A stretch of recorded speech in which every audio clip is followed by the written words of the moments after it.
হচ্ছিল।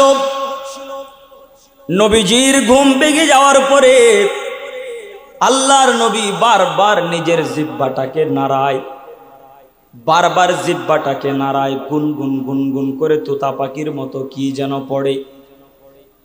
আল্লাহর নবীর কাছে হযরতে জিবরিল ফেরেশতা আসছেন, ইয়া রাসূলুল্লাহ কি পড়েন? আপনার জবান জিহ্বাটা নাড়ায়া কি গুনগুন তোতা পাখির মতো পড়েন?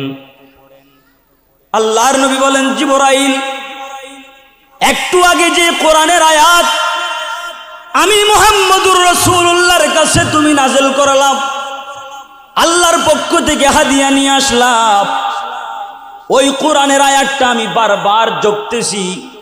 কয় আমি মুহাম্মদুর রাসূলুল্লাহর দিলের ভিতরে ভয়, না জানি কোরআনটা আমার সিনা থেকে ভুলে যায় নাকি, আমার উম্মতের কাছে কিভাবে পৌঁছাবো, এই ভয় এই চিন্তার কারণে বারবার আয়াতটা পড়তেছি।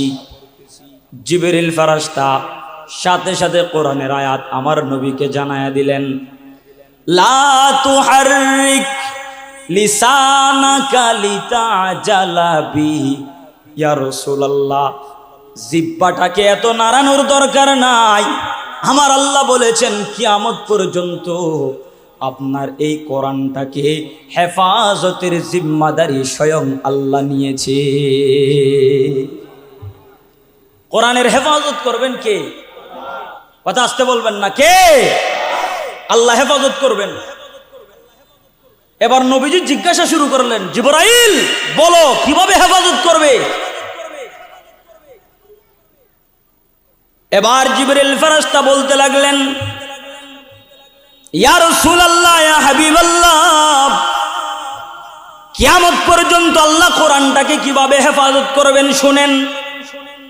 কয় কিয়ামত পর্যন্ত আপনার উম্মতের ভিতরে ছোট ছোট এমন কিছু বাচ্চা, এমন কিছু বান্দা আল্লাহ তৈরি করে দিবে, যারা 8 মাস 9 মাস 10 মাস 1 বছর 2 বছরের ভিতরে আল্লাহর 30 পারা কোরআনটাই মুখস্থ করে নিবে। কোরআন এটা কখনো মুছে যাওয়ার নয়। কেন? কয় কোরআন কিয়ামত পর্যন্ত হেফাজতের